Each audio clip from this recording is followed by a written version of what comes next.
What's up, what's up, what's up? It's me, the DOC, in the house again. It's time to groove with our MPC2500. We're gonna pull out a sample CD, of course, one of our Sample King CDs. We're gonna sample some loops up and show you what this amazing new MPC can do. Let's check it out. You know what I mean? Let's get busy, dog.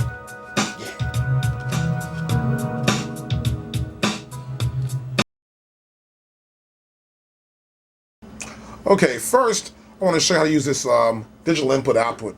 We get the proper cables. These are our digital cables used right here. And we can get our input. We can take samples in. You just put the cable right here, put it on. That's our sample in. We can also get the audio output to go to a digital mix, let's say, for example. And we can go right here with the other side and go our digital out. Next, we'll cover our record in. Now here, we use 1/4 inch. These are 1/4 inch cables. Notice they've got 2 rings here. See that? Okay. We can go left and right. And this is the right side right here. See that? We got the right and the left. For our record in, we're going to record in stereo. Okay, now we're doing stereo output. Now right here you can see we have our left and our right. I'll put one here into the left side of stereo, one to the right side of the stereo output. And this is our stereo analog output, as compared to here, where we have our digital output. Now next, we're going to cover our USB input. Here, we have a USB cable. This is the end that goes in here. I'll take it. And make sure it's firmly in place. Now the opposite end will normally go into our computer. It's a much fatter end, as you can see here. The other end is for our USB cable. Okay, we got our assignable mix out. We got some cables. These are 8 cables we're going to use right here. You can assign any sample you want to come out of any one of these 8 outputs. It's really great. And on the old MPCs, the very first ones, it came with 8 outputs. This new one comes with 8 outputs. No need to go out and buy that extra output stuff. You plug your cables right in, as you can see right as I'm doing right now. I'm plugging every cable in directly in here and making sure we got them plugged in right. And there you go. One more to go. 1 more 1/4 inch to go. And there we go. Our 8 outputs set to go. We can now assign any sample we want to come out of any output we'd like to here in the back of our MPC2500. Cheap, so I got it right. You got to make sure you go in there right with your cable. It's very important to make sure your cables fit firmly into the slot. See that? That's tight. That's tight in there. Make sure it fits in there tightly and it's snug. It's important to have the proper MIDI connection hooked up to your MPC2500. Now I got another cable here. I can put another cable in here and put this cable in right there. So you just got to make sure you're on the right angle. And when you put that cable in, it's going to fit snugly into the hole. Now I got to make sure I got this cable in right, see? Got to make sure I got it just right. Push it in, see that? And we're in there with that cable. Now next, I may want to get the MIDI in. So I want to send a keyboard, set the keyboard up, and then I want to send some MIDI information into my MPC2500. See that? Now this is D and C. Now I prefer to use, I'll start with, pull this one out. Oh, that's tight. I like that. Nice tight fit. And put it right in here. Into A. Make sure I get this thing right here. There you go. Pull this one out. Nice tight fit. Make sure you firmly place these inside the sockets right. It's important to get the proper input and you're good to go. Well, next, it's time to put the power cable in. I've got our connection set up. Next, I'm going to put my power cable in. Got my cable right here. Make sure you have the right cable that came with the machine. And you plug it in and make sure it's firmly in place. This is important. Make sure that's firmly in place right there in the socket. And we're ready. Let's turn our power button on. And we're good to go. Now, next right here, we've got our play start, our play, our stop, overdub, and our record. Now here we can play from the start of a track. Here we'll play from wherever we are inside the track. That means it could be on the second bar or third bar. It'll play from that point. Here we stop the actual track. Here we can overdub on top of it. We press overdub and press play, and we can overdub in that particular sequence. We can press record and press play, and we will erase what's ever there and start recording over that track in the sequence. Next, we have our step, our locate, and our bar. Now here we can either go backwards or forwards in a step mode by steps according to the quantized value. Here we can press locate and we can locate a specific point within the sequence. Here we can go by bars.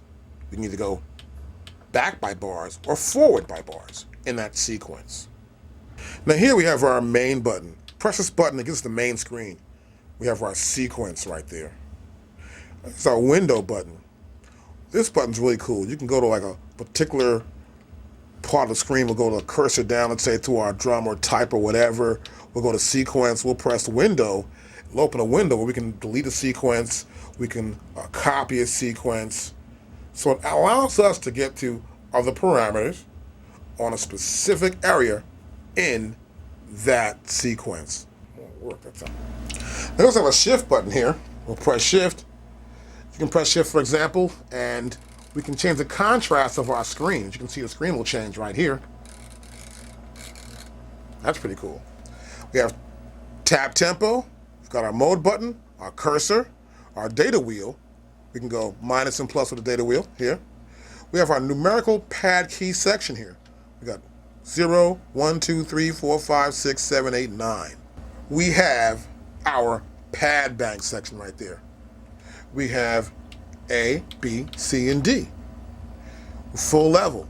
Now press this button down, that means we hit a pad, we get the full level. We got 16 levels. We have 16 levels with a velocity or tuning. We have the next sequence button and our track mute button. Right here, if I input through, when a signal comes through, we can input through a CD, for example, and hear our sounds coming through our MPC2500.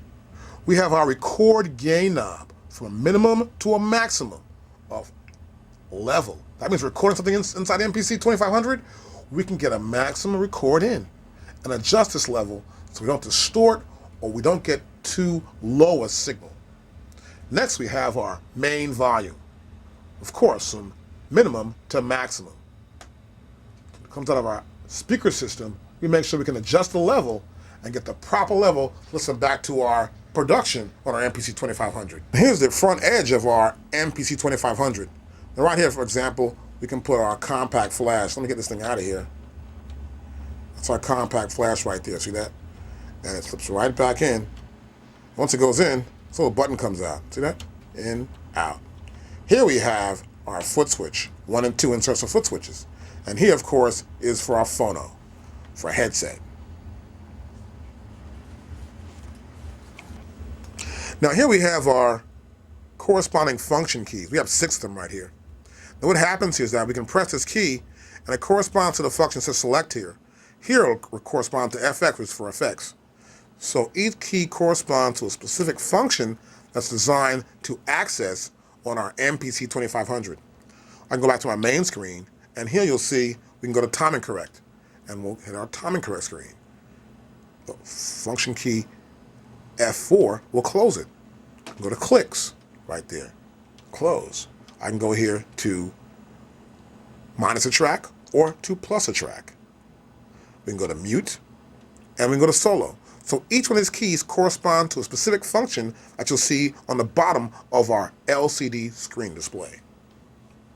Okay, here we've got our pad bank. Now there are sounds on each one of these pads here. Yeah, hit it, so hit it soft or hit it hard. We got this varying level of velocity. That means how hard we hit it is how hard it'll actually come out of the machine, and that loud or not. So what we can actually do here, we can go back here to our full level. No matter how hard I hit it, or hit it soft, the level's always going to be the same, the maximum. Now these are approximately 1, 2, 3, 4, 1, 2, 3, 4. That's 4x4, that's 16 different pads here. There's a pad bank. We'll press the bank button, that's A. That's 16 sounds we can have on bank A. We can have 16 sounds on bank B. We can have 16 sounds on C and D for a maximum of a possible 64 different sounds on our pads. Okay, now we've got this thing called 16 levels. This is a really cool function. We'll press 16 levels here, and we'll pick a pad. That pad right there, that bass drum. Now, I turn my full level on, you can hear it. Now, I can set my 16 levels to be velocity. I'll press turn it on. Now, it's getting louder and louder. That's loudest to softest. That's how 16 works for velocity. Well, we can also use our 16 levels to change the tuning, which means the pitch of a particular sample sound. I'll press 16 levels, and next I'll pick a sound. That bass sound there. I'll go to full level, and start full level, and I'll pick tuning right here. I'll move my cursor to tuning, and next I'll turn it on. Now, since the original keypad will be 4, that's the original tone will be here. But watch this.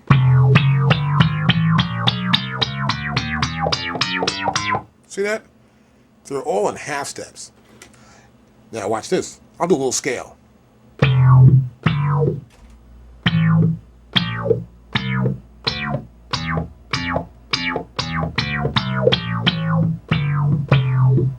And that's how we can tune our samples in our MPC 2500. Okay, before we start actually making a beat up or using this MPC 2500 in the sequencer section, we need to make sure we have the right pace or the right tempo. Move our cursor down, or up here as you can see. Move my cursor to right here where it says 120. Now I prefer to have a click happen before I actually start to record or play on a sequence. I'll press click. Now here in click is our metronome, a little tick, tick, tick that we have. We can set our click to be a rate of quarter notes, quarter note triplets, eighth notes, eighth note triplets, 16 notes, all the way to 32nd notes. Now when it's a quarter note, as you can see I have it set here to a count in when recording or in play. I'll close the window and I'll press play. So see what happens there? We get 4 clicks before it actually starts to play the sequence. And you'll notice here at the top here, right here, I'll press play, start again. 1, 2, 3, 4, 1, 2. See that? I went to 2. But the first 4, as you can see, nothing happens at all. 1, 2, 3, 4, 1, 2. See that?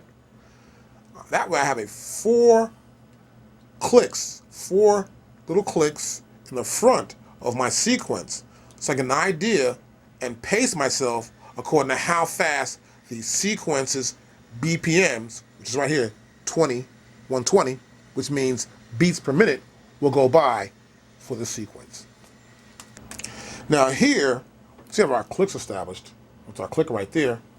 We can also set our clicks to be in play all the time. That means you play a sequence, you always hear your click, or only have it happen during the recording process.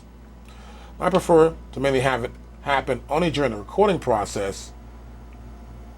So I have it here saying, in record, click yes, in play, click no. I'll close the window. Now next I want to set my timing correction, what I call the quantized value. I'll press F1, and here we have our timing correction. Now here, we can have no timing correction. Now watch this, I'll press off, and I'll start to play a sequence. We'll zoom back a little bit here, so you can see what I'm going to do right now, and get you a good idea of what's going to go on.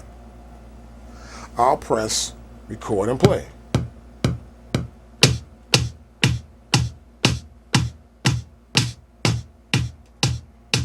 See, it doesn't sound so steady. It's off. It's not very good. Now, what the MPC does, and what most sequences should actually do, is they have a timing correction. This means that if you hit it a little bit off, it'll put it right where you want it to be at. This is how it's done. Timing correction up for 16th notes. I'll go to TC for time correction. I'll turn my data wheel, and you can see now we're heading to 16th notes. Now I will not use the swing value. Look at it, 50%. Got that? Now I'll press close. Now I'll tap my beat in once again. Okay, now I've set my timing correction to 16th notes. I'll press record and play and get my first 4 clicks to pace myself. 1, 2.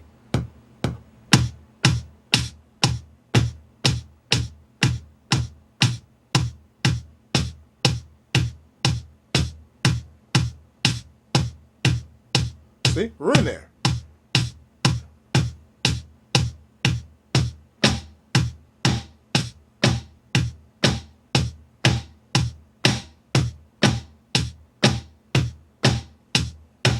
And you can see the tempo's even now.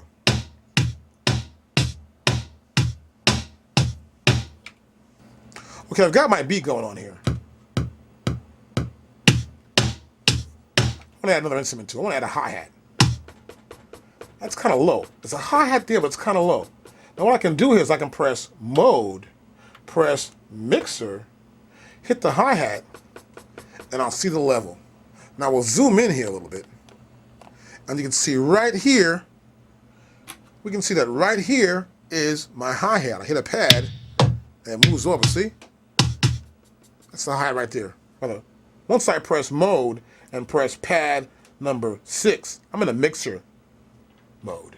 And here, where the hi-hat's at, I can adjust this level by turning my data wheel up and down. Right here. Or, doing a plus or minus sign right below the data wheel and hold it down, I can increase or decrease the volume of any particular sound here, which is in the A bank, and that's pad number 4. That's A04. See that right there? Great. Okay, now I'm gonna put my hi-hat in.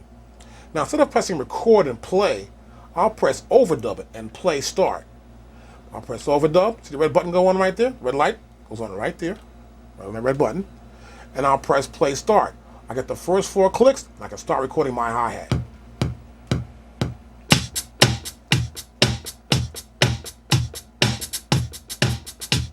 See that? I messed up. Watch this.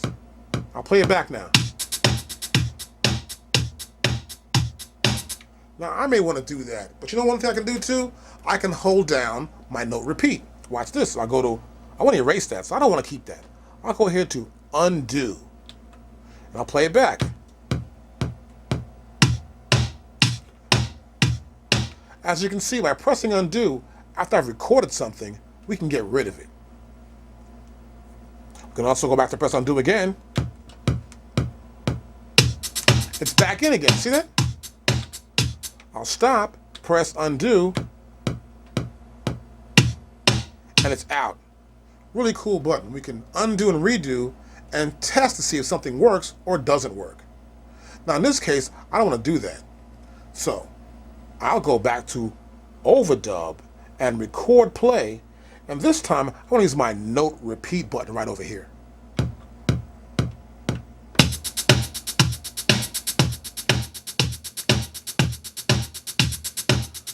See, I held the note repeat button down, I picked the pad I want to use, and it's in there.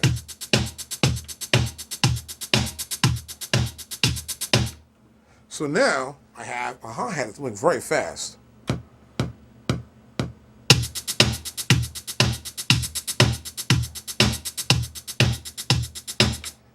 As you can see. Now sometimes you may say, well, the note correction value I picked, or the timing correction rather I picked, is not what I really wanted to use. And in this case, I may want to change that timing correction for the hi-hat. We'll do this next. Now I'm going to change the timing correction. I'll press time correction here. I think I'm going to use 8th notes this time for this little hi-hat part. Tick, tick, tick, tick, tick. Rather than such a fast hi-hat. I'll press close right now. And I'll go back to making a new hi-hat. Now I'll just undo that.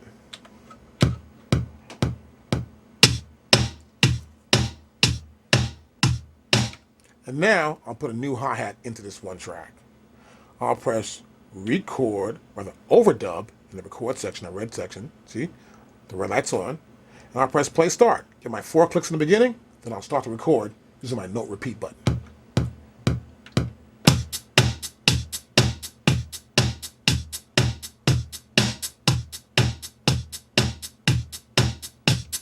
And now we have a slower hi-hat.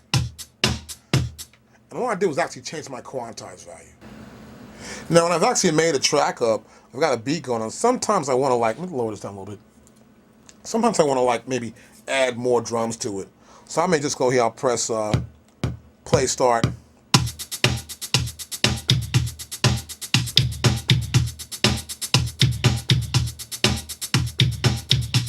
want to add that in. I can go to overdub while it's in play mode, press play, and now the light is still lit here in overdub. I can add a little part in.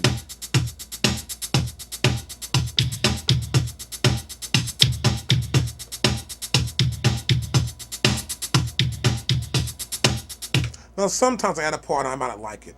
Of course I'll go to undo. But this part I want to put on a different track. So what I'll do is I'll move the cursor down to track right here. I'll select a new track. Okay, now we're going to change to a new track. So I'll move my cursor button here, turn my plus or minus button, I'll go to a plus right there, and now we're on a new track. As you can see here, we have the same program going with the CD program right there, drums, and that says unused, which is great. So next, I'll record that part over, except on this one track here. Okay, we have this track here, track 2, in the CDS program. I'll press record and play. It's a whole new track, so I'm going to erase what's ever there. If I was going to erase something, I'll press record and play start.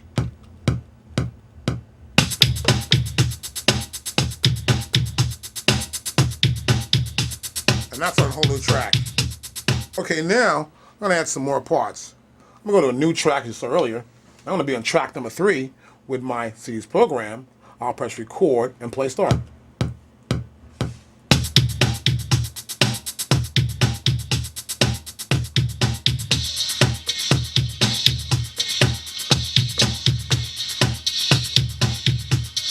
Now I'm going to practice one part. So to practice, I will press my overdub button, and I can play a part I want to play a part, and let's see if it works.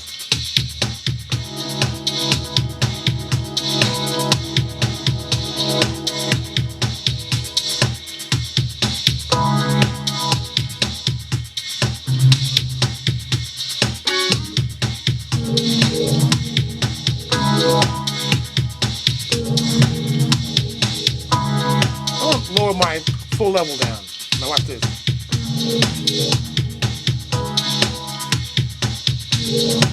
Now record it.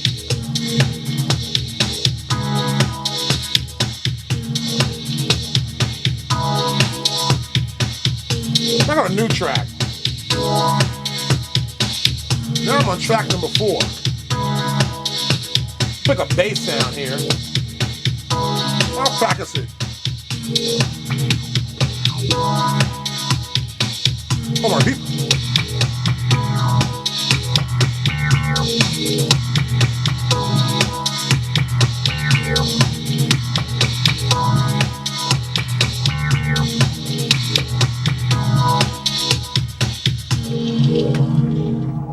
Let's try that. I'll put a bass line now.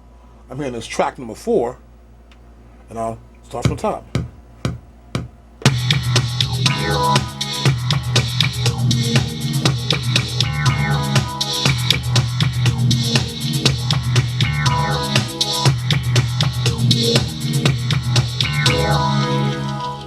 Next, we're going to try and work at that bass line a little bit. I think I want to tune the bass line, and we're going to use our 16 levels. Okay, we've got this little bass line added in.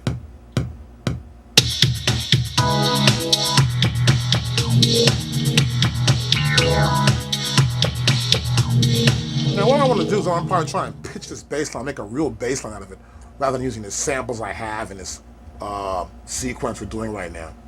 So first thing I'm gonna do is I'm gonna mute that track. Okay, I've got that bass line right here.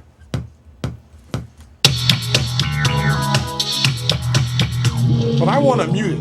I'll press mute right here and watch. It's muted, see that? Now, I may want to use it or not. I'm not too sure.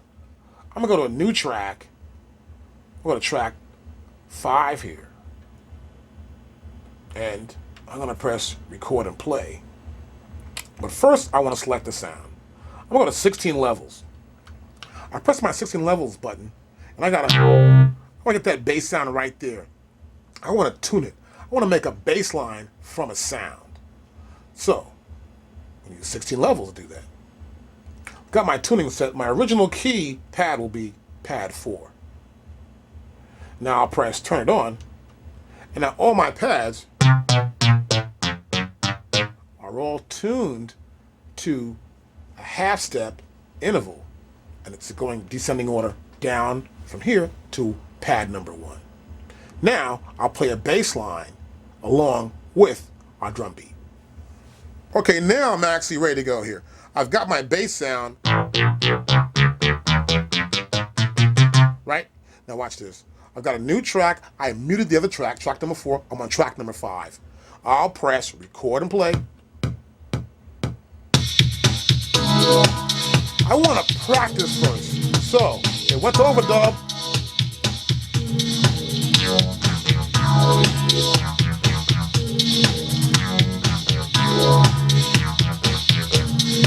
I'll do that.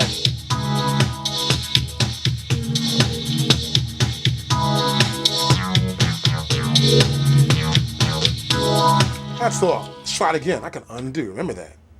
And back to you.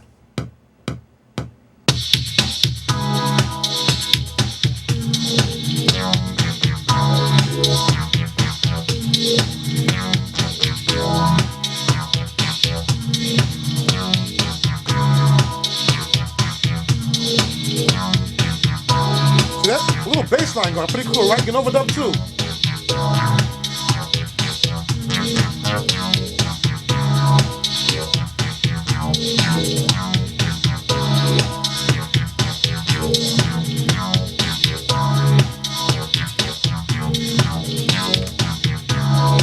I can even solo that track. I'll press solo.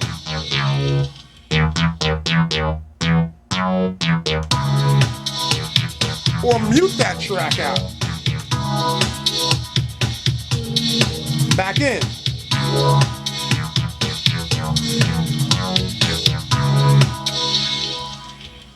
Okay. You saw I muted track, put a track in the solo. Now you'll see it up close now. I'll press play start. Turn my volume down a little bit. Now I can mute the track and unmute the track, or a solo track. Ooh, solo, look at that, pretty good, right? Now watch this. I can press the minus button and go down. Track 4, track 3, track 2, track 1. I'll mute track 1.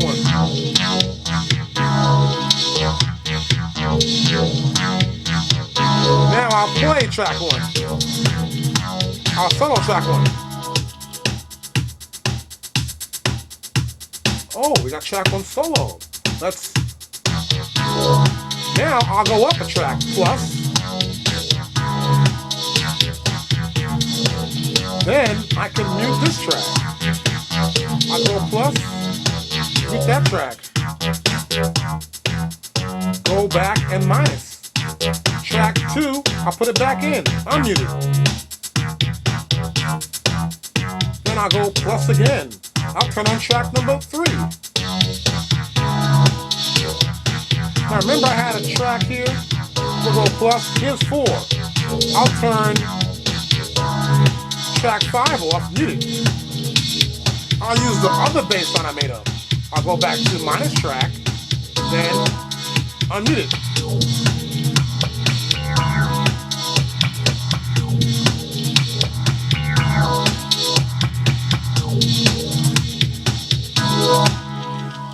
that's how we can actually go between tracks from 1 through 5 by going up and down, minus or plus or minus a track. I can mute any track that I select that ends up being here in the window. I can even solo that track at the same time too. Now, I got a mix going on here. A cool little beat. But now I want to mix up the levels a little bit more. I'll press mode, and I'll press pad number 6 for mixer. And now we see the mixer once again. Now what we're going to do, we're going to go in here to our mixer section. And I was actually, let's go back to the main screen again. And I'm here on program CDS. So, I'm going to go here. I'm going to move my cursor to the track right there. So it's a track. I'm going to go back here to bass. See it says bass right there? Good. Now I'll press mode, and I'll press pad 6. I'm back in the mixer section again. So now I want to lower the level of the actual bass sound. I'll go back to main screen. I can press solo here. Right back here. I'm going to press solo. And I'll press mode again. Let's go back to mixer. And now, see that? I can control the level of that bass sound.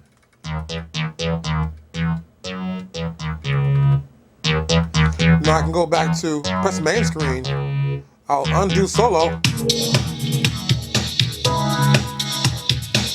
Then I'll press mode, mixer.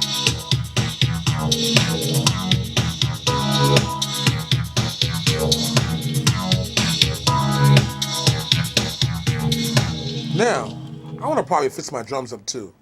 So I'll go back to mode again. I'm in mixer. Now I'll press main screen. Now main screen, here in main screen, I can go right back here to CDS. See that?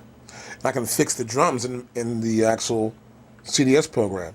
Now by selecting the track here and then pressing mode and pressing mixer, I'll be able to mix whatever that program is that I've already selected in this screen here. On this screen here, that's my bass. And here I'm going back here to the drum part. Let's go to the first drum part here. This is our first track of drums. Okay, now I got the drum pattern here, right here. This is our drum pattern. I'll turn the bass line off for a second here. I'll press mode and the mixer. And now I can hit any pad. So the snare's at. See that? The snare's right there.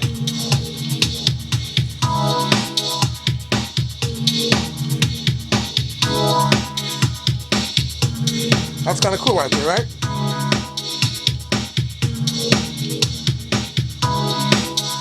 So we can actually change the levels of our kick drums and our snares.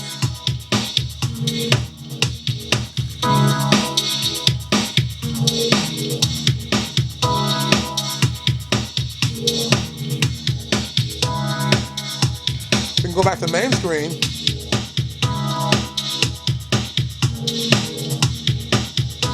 And here we are on track number 3. I'll press mode and mixer again.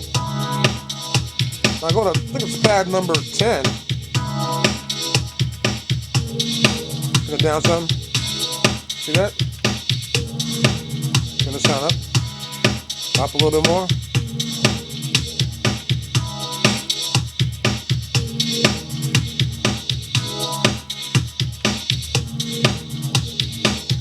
And then we got a little mix we like a little bit. More drums out front. We've got our little sounds in the background. So you can actually mix your tracks even while it's playing in motion. Okay, that's pretty cool. We can actually get the levels right. Now, sometimes when you're mixing some tracks up, like the stuff you're doing, you may want to press your track mute. Watch this. This is my track mute button. And now, I'll zoom in. You can see we can turn certain tracks on or off. I'll press play start. 2, 3, 4. That track off.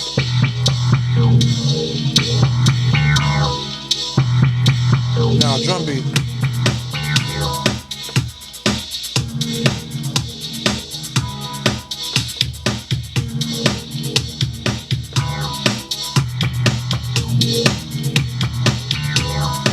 Now turn everything else off. Bassline go.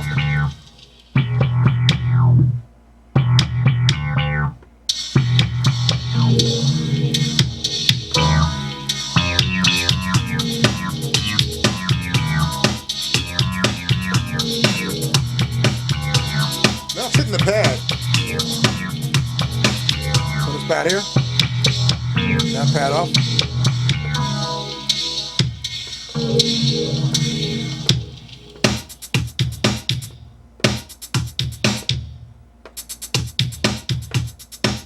If I hit a pad, I actually turn on a track on or off.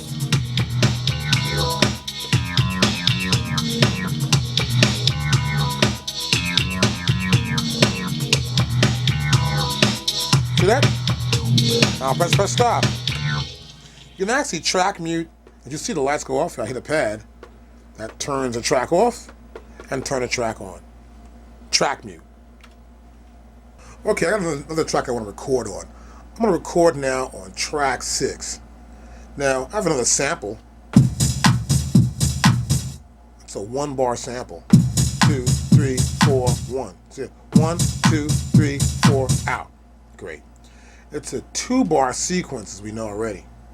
So, we're going to put this on the first beat of the first measure and the first beat of the second measure. I'll press record, play start.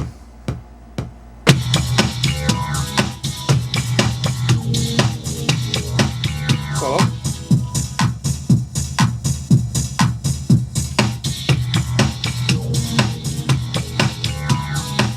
Now, I can even erase that. I can press the erase button here. If I'm still in this mode here, and erase it out. Or put it back in.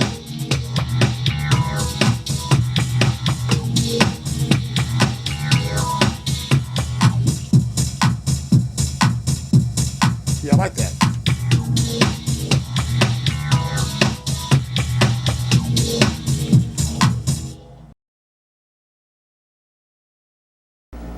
Okay, here's the back of our CD player.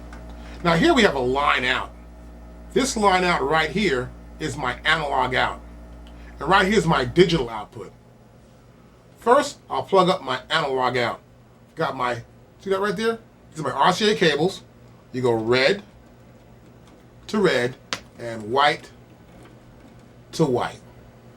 Next, I'll get a cable for my digital output. Got a cable right here. Got my gray cable right there. I'll get my digital out.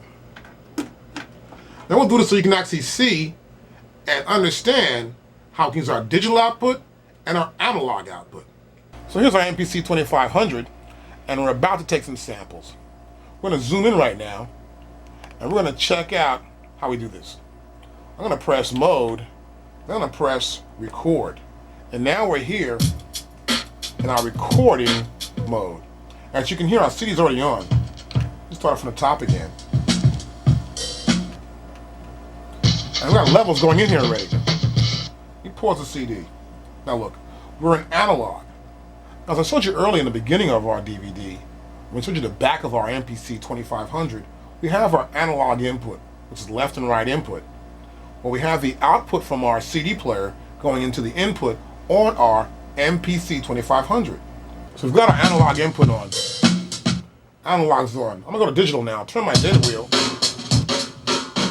And now I'm in digital.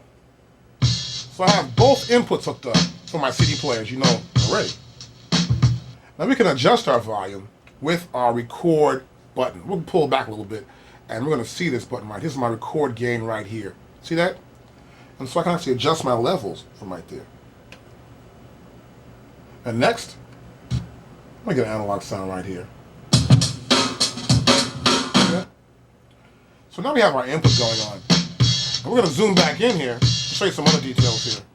Now when actually sampling into our MPC2500, we gotta make sure we're proper threshold level. Now as you can see right here, we have a threshold level set up. Get this pen right here, and you can see this. See these little boxes right there? Those little boxes represent the threshold level. Now when the sound gets close to it It opens up and allows the MPC to sample in this mode. Now I'll press play on my CD player again. Turn the sound down somewhat. And we can adjust the audio level with our record gain knob. So let these samples go by here, and we can see how it passes. Once it passes these little boxes there, it will start to sample. It's known as threshold level sampling. We can get it way down. See that right there? When it's right there, it's going to sample very quickly. I'll turn the CD player off. And you see right there, that's the lowest we can probably go here, is the infinity. See that where it's right there? That means no matter what comes through, a little sound will open it up. So we're going to get it to where it's like a little bit, I would prefer to sample something about maybe 56 or so here. So that we don't get any little noise in the beginning. I get the exact size of the sample I want. You can also set not just the input for analog or digital. If we have, let's say, a track we're playing in our MPC 2500, let's say it's a beat you made up yourself, we can sample the main output. That means whatever signals go into the output, we can sample back into the MPC. We'll show that a little bit later on. But now we're going to take a real nice sample right now and work with some samples. So here we're going to go next to time. We want to set the proper amount of time for the sample. That means the length of how long it's going to be. It's going to be maybe a 2-second sample or maybe a 30-second sample. And as you can see, mine's set for 11 minutes and 39 seconds here. That's the maximum because we have the 128 memory installed in our MPC.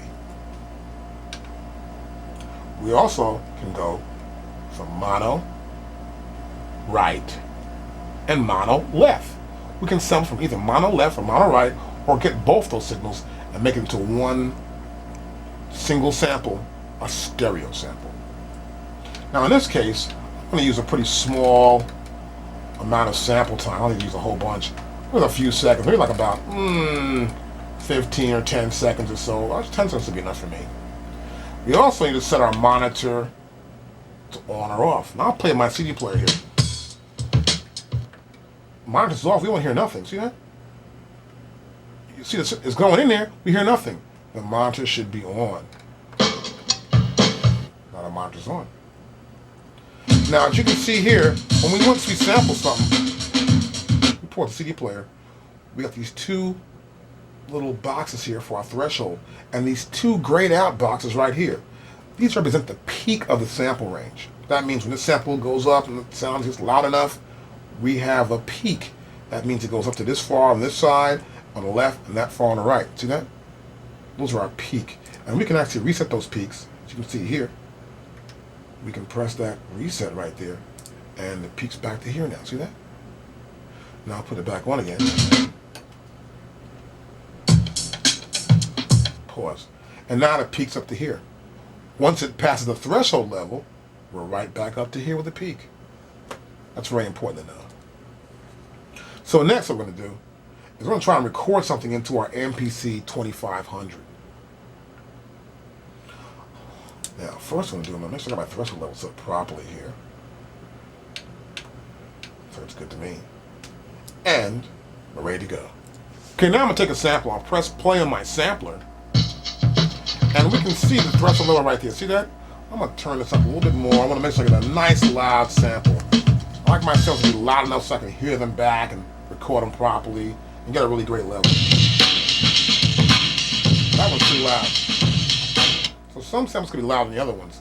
Make sure you get the right level, and your pick's going to be great for your samples.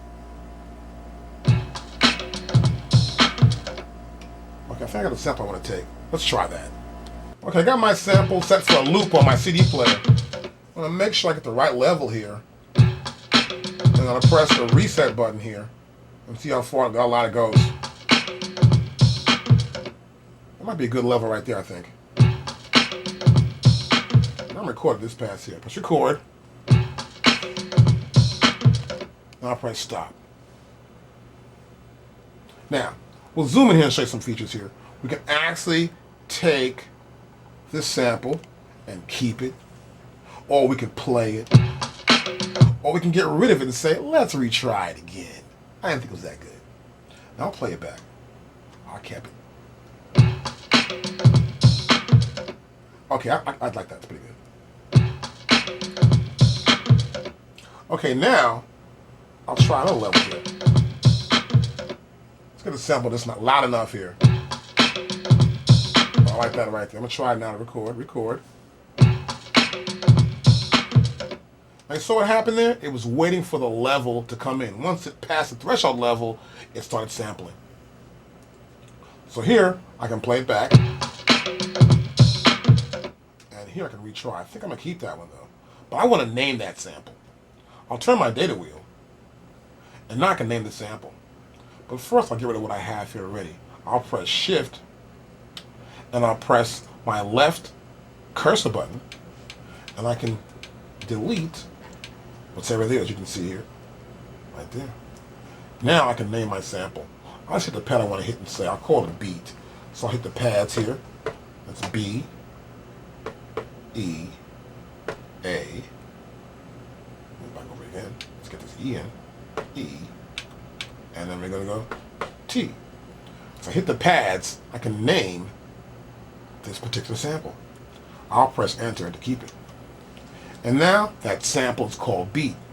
But I want to assign it to a pad. That means give it a place where I know it's going to be. I can hit that pad and that sample will be right there. I assign it to pad 1 or A1. That's in bank A, and that's pad number 1. Now I'll press key. We want to edit our sample up. We'll press mode. The mode button will blink, and we'll press trim, which is pad number 6. And here's our sample. I'm going to find it right here. Right there it is right there. See it? Look at my waveform. It looks pretty loud. I like a waveform to at least cover the upper and lower areas here. See that? That's a pretty good waveform. That way it's not too loud, it's not distorting, but it's going to be a nice clean sample. Now I'll press the pad. I've got my sample. What I want to do with this sample, I want to sort of loop it up and get the idea how I want to use it to make a little music with the sample, this beat here. So first, I want to go to my start time, which is right there below the word beat. So it says start time? That means start, ST start. Now I can turn this data wheel, and I'll turn it over and over and over and over again. Take a little longer time for me to reach here. So I'm going to press Shift, and then once I press Shift, I'm going to press the right cursor button. It's this button right over here. Now as I do, and we'll zoom back in, you'll notice one thing. I press the left one actually. This one here, I'll press this button here, and this. You'll notice here on our screen, I can press the left button, and it moves in from the first digit. See that? To the next digit, to the next digit. And the right button will move me back in. This is great for us to actually control the amount of movement we have from the beginning of the sample to the end of the sample. So we can get this gray area to be covered and go right back to the top of the sample. Now this allows us to move in tenths. See that? And we can move a little more. I'll do Shift again. I'll press the left cursor. Now I can move in hundredths. See this right there? Wow, I'm really close to it. That's really good. And we're getting closer to the top of that sample. Okay, we got our sample, and of course we're trying to get the beginning and the end. As we do press our Shift button and hold down our cursor, either left or right cursor, we can move from one digit to the next digit, which means we're using large increments. So here, I think this is going to be right about here. On the pad. That's nice. I like that one. That's real nice. Now, I want to probably get the ending right. So, I'll move this over to here. My cursor button, I'm right there. Now, as we can see, we have a lot here at the end to go. It's a lot to go on. So, I'm going to press Shift, hit my left cursor arrow. I'm going to turn the data wheel right now. And then we're going to go, look at this, all the way over here, keep going, keep going, keep going, keep going, and as close as we can get, right about up to there. Now sometimes you can't tell where you are. That's when I hit the window button. Hit the window button right over here. Hit the window button, And now I can zoom in or zoom out to where I want to be on this screen right here. See that? That's good. So let me put up a little more so I can see it a little better there. See that? That's even better. And now we're going to hit the cursor button again. Move closer in, and you're going to see the waveform. See the waveform come right there? It started to come cheap. See the waveform right there? See that? Now we can zoom out and zoom in. We zoom out a little more, and we can see more of this waveform. It's a great way to do it. I'm maybe going to right about there, so I'm going to keep moving past it, trying to take away a little bit. So now I'm going to move my digit back one more time.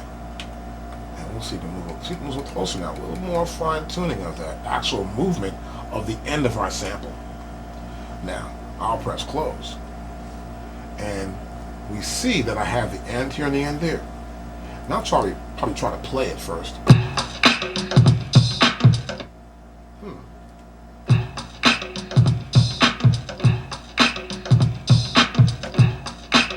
See that? It's looping. Now the reason why it's doing that is you can see right here, well, you can't see right now, but right here on your MPC, this pad's used for loop. See that?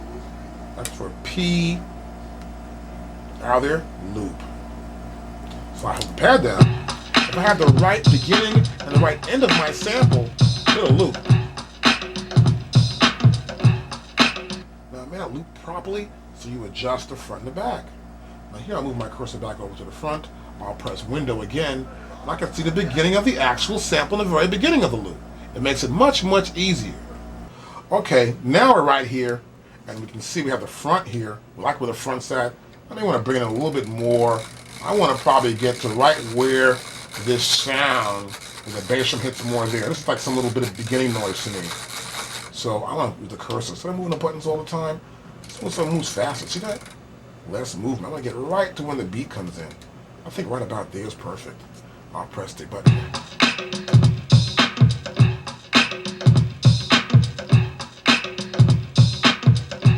I like the way that sounds. It sounds pretty good to me. I'll move over a little bit more because you never know. It may be bad or good. I'll see how it sounds like this here. A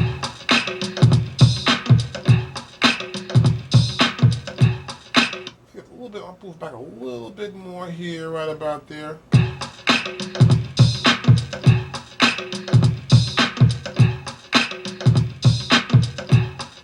I like that. That sounds pretty good. But first, I'm gonna move my digit over one more time. Because now I can get really refined. See that? I can really move it around a little bit, just a hair. Now, most important thing is to get the first part right. I'll make sure that first beat is just right on the beat.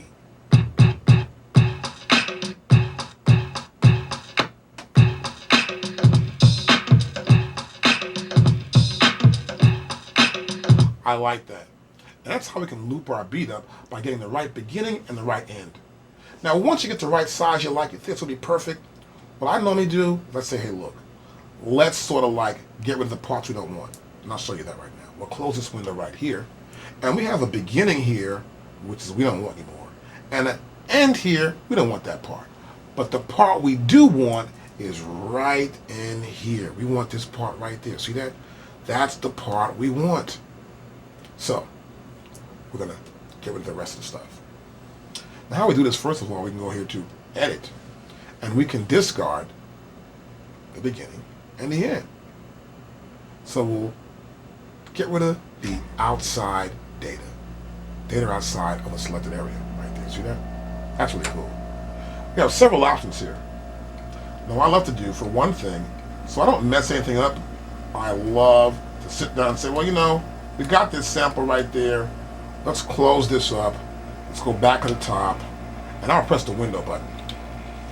I want to copy that sample. In case when I edit this up and it comes out wrong, which it might not, I want to make sure, though, I've got the right sample I want to keep. So what I'll do is I'll press copy button, which is F6 there. And I copy it and call it beat 2. Good idea? We'll call it beat 2. We'll do it. And now we have beat 2. Now the first one that said beat, I'll keep that as my original. Beat 2 is the one I'll experiment with. I will now discard the data that I do not need and keep the selected region I want to keep. I'll go to Edit, and now I'll press Do It. And look how fast it did that. We now have the entire sample length the way we want to have it. I'll hold the button down here. I like that. Now that sounds pretty good. Turn my sound a little bit more up.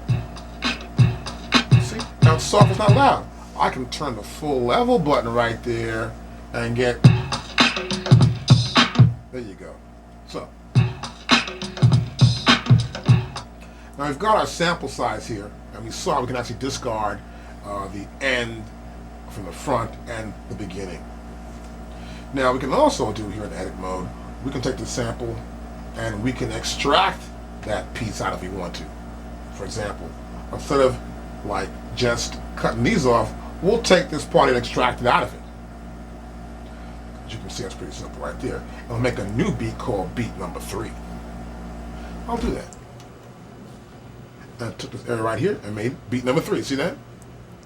I can do that right here with beat number 1 again. See that right there, beat number 1? I'll go to edit. I'll go to extract, and it'll take the part out.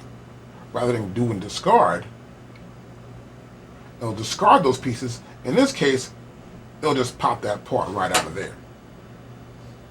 Got that? I can press do it. We got beat number 4. But the unique thing about that is that the first beat is still intact. Otherwise, if I use discard on this first beat, these would be gone, and I wouldn't have the ability to recheck my edits here and say, maybe I want to add some more to the end, or add some more to the beginning. So it's important to understand how discard and extract actually work. Now we'll go back to our beat number 4 here. These are all copies of the same beat. And we're here in extract.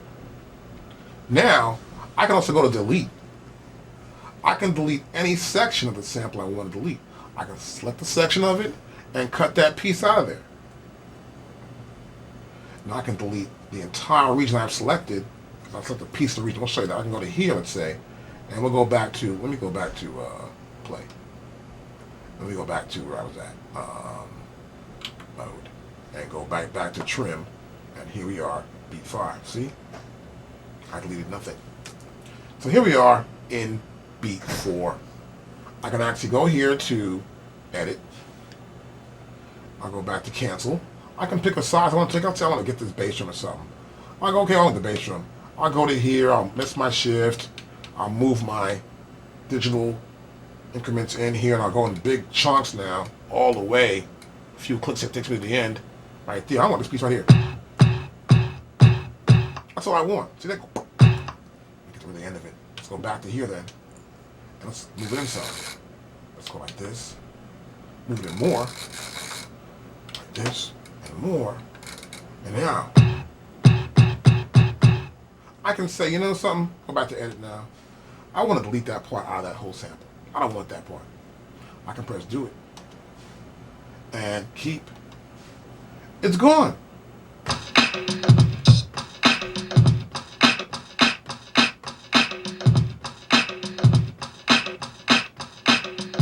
See that? So, we can actually delete a section of our sample if we want to. But I don't want this sample. So what I'll do right now, I can press Window. I can delete, close the window, or copy it. I want to delete the sample. I want to delete it out totally. Delete. Nope, just that one sample. I can delete all samples, or cancel, or just delete that one. I'll press do it. Get that one out of there. Now it goes back to the top of my menu. See that? Going right back to the end. Of course, when you take a sample, the very last sample you put in is the sample that's going to be there in the menu, at the end of the menu. Now, I'll delete this one too. I'll press Window. I'll press Delete. And do it. And that one's gone. I'll rewind back to the end again. There we go. And here's sample number 4. I want to actually use extract from. Now, I'll go back to here. Move my cursor and press Shift. And move the large increments back to the end of my sample. I'll press the button here.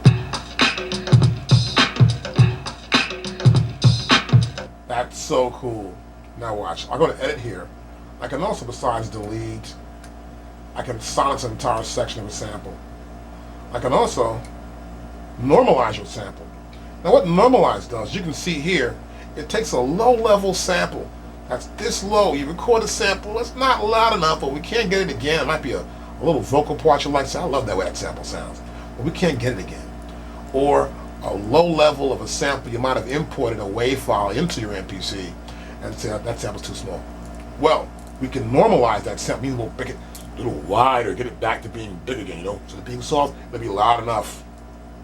And we can normalize the sample.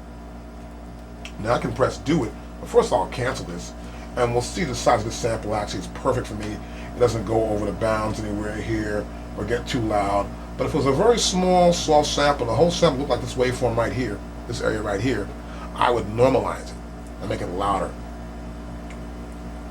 So now I go back here to edit, and we can also reverse a sample. Now I'll press, that's a sample, now I'll press do it.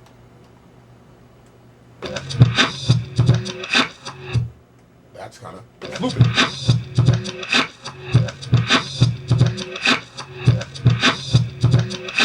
You can reverse a sample. Now, if you don't like the way it sounds reversed, you can always reverse a little guitar or something. What are you going to do? It's good to be creative about what you're doing when doing music. Music is a creative art form. Remember that. I'll go back to edit. I can reverse it again. And of course, it reverses it back the way it should be.